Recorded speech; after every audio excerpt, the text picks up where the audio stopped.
Assalamualaikum warahmatullahi wabarakatuh.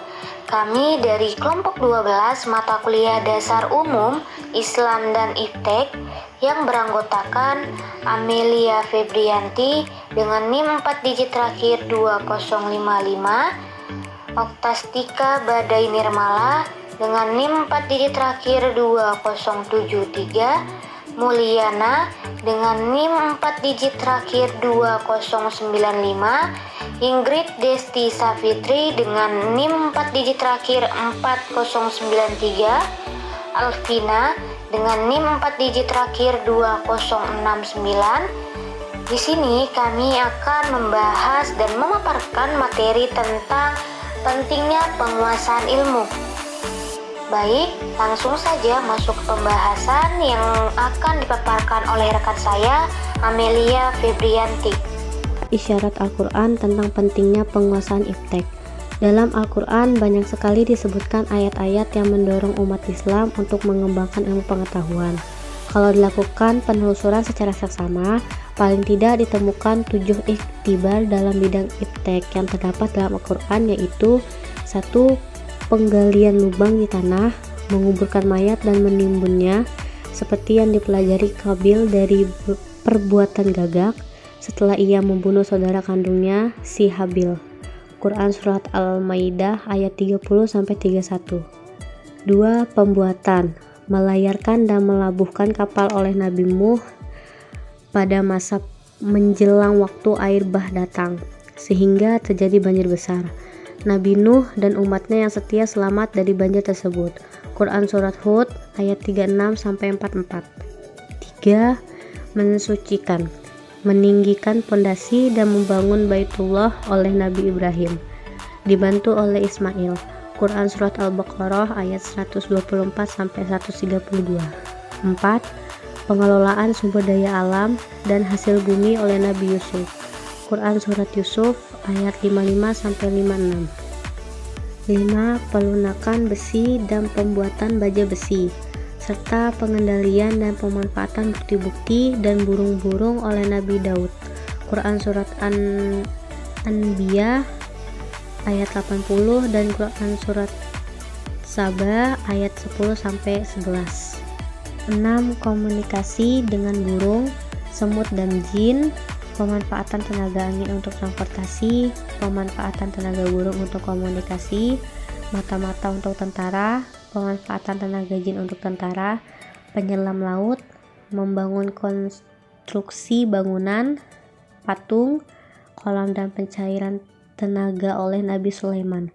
Quran Surat Al-Anbiya ayat 81-82, Quran Surah An-Naml ayat 15-28, Quran Surah Saba ayat 12-13, dan Quran Surat Syad ayat 34-40.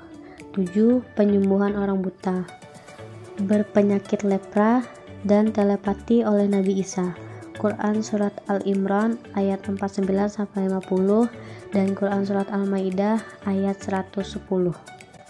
Ahmad Watik Pratiknya dan Muhammadi, keduanya aktif dalam Persyarikatan Muhammadiyah, menangkap respon umat Islam dalam mensikapi perkembangan iptek walaupun dengan redaksi yang berbeda, tetapi tetap dalam substansi yang sama.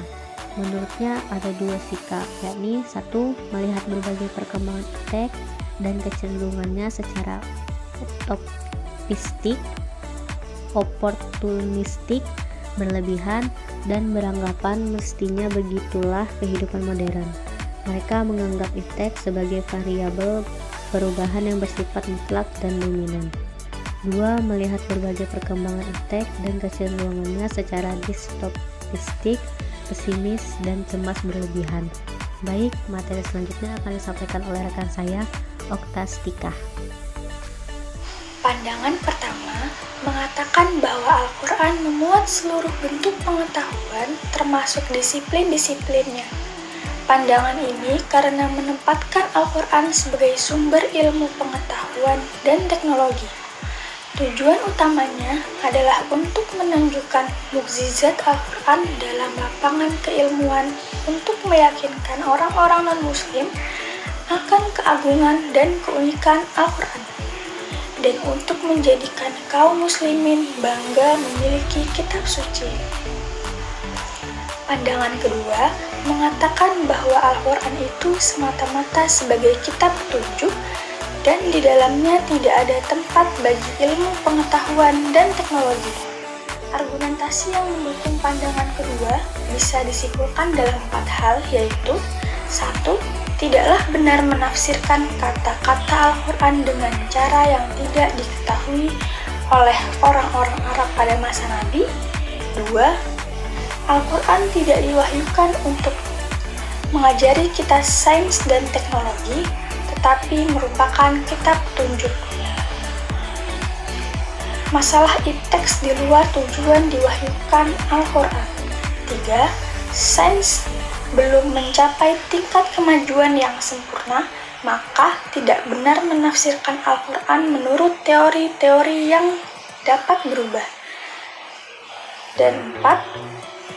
Sudah menjadi kehendak Allah, manusia dapat menemukan rahasia-rahasia alam dengan menggunakan indera dan daya intelektualnya. Pandangan ketiga yang dikemukakan oleh Syekh Mustafa Al-Maghi yang dijelaskan dalam pengantar buku Ismail Pasha berjudul Islam dan Modern Medicine. Yang perlu digarisbawahi dari berbagai pandangan di atas bahwa Al-Quran tetap diletakkan sebagai kitab petunjuk dalam kehidupan manusia yang di dalamnya terdapat prinsip-prinsip umum dan etik tentang ipteks. Sekian, materi selanjutnya akan dibacakan oleh rekan saya, Mulyana. Selanjutnya saya akan membacakan yang ke B, wajib muslim menggali ilmu pengetahuan. Pandangan Prof. DM Az-Zumardi, Azra MA, kedua sumber pokok Islam ini memainkan peran ganda dalam menciptakan dan pengembangan sains. Pertama, prinsip-prinsip seluruh sains dipandang kaum muslim terhadap dalam Al-Quran dan sejauh pemahaman terhadap Al-Quran terdapat pula penafsiran bersifat esoteris manawi. Kedua, Al-Quran dan Al-Sunnah Al-Maqbulah menciptakan iklim kondusif bagi perkembangan sains dengan menekankan kebijakan dan keutamaan menuntut sains, pencarian sains dan segi apapun berujung pada penegasan tauhid, keunikan dan keesaan Tuhan. Selanjutnya, Al-Quran memerintahkan manusia untuk memerhatikan dan mempelajari sejarah umat-umat yang telah lalu sebagai laboratorium alam sosial kemanusiaan. Kajian sejarah menghasilkan sains tentang sunnatullah yang meliputi variabel yang sangat banyak ilmu sosial. Al-Quran juga menyebut bahwa nyala orang-orang berilmu, yaitu mereka yang memahami dengan baik alam lingkungannya, yang benar-benar dapat meresapi keagungan Tuhan dan bertakwa secara mendalam. Maka dengan sains yang ditegakkan di atas kejujuran, orang akan semakin bertakwa. Yang diriwayatkan dalam surat Al-Kahfi ayat 109 yang artinya, katakanlah Muhammad, kau sekiranya lautan menjadi tinta untuk menulis kalimat-kalimat Rabbku.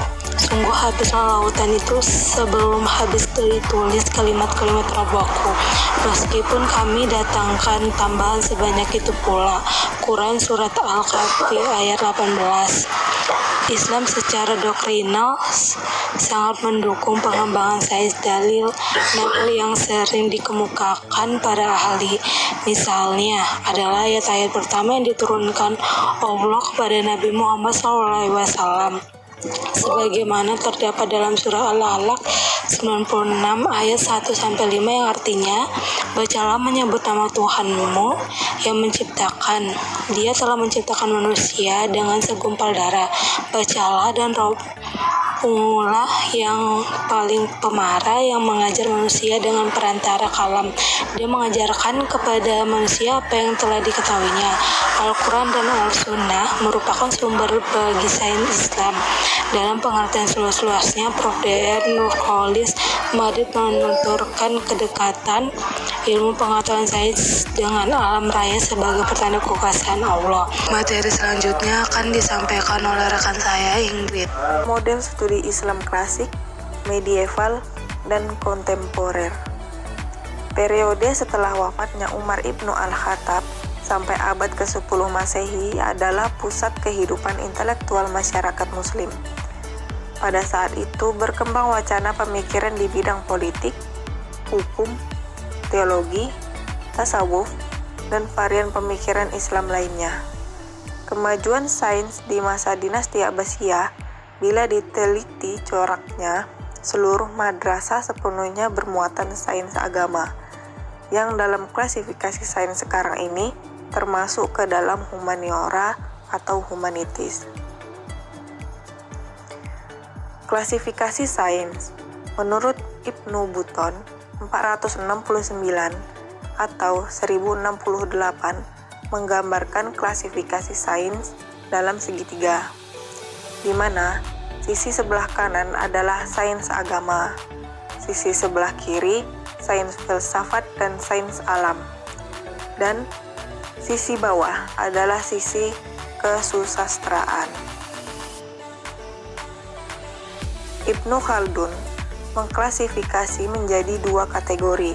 Yang pertama yaitu sains nakliyah, yaitu Al-Quran, hadis, fikih, kalam, tasawuf, dan bahasa. Yang kedua, sains akliyah, yaitu logika, filsafat, kedokteran, pertanian, geometri, dan astronomi. Baik, selanjutnya saya kembalikan ke moderator. Baik, itu tadi pemaparan materi dari rekan-rekan saya mengenai pentingnya penguasaan ilmu, yang di dalamnya terdapat 2 poin. Yang pertama, isyarat Al-Quran tentang pentingnya penguasaan iptek. Yang kedua, kewajiban muslim menggali ilmu pengetahuan. Nah, selesai sudah presentasi rekan-rekan saya pada kali ini mengenai pentingnya penguasaan ilmu. Saya selaku moderator pada presentasi kali ini memohon maaf bila ada kata-kata yang kurang berkenan dan pemaparan materi yang masih kurang baik. Saya akhiri. Wassalamualaikum warahmatullahi wabarakatuh.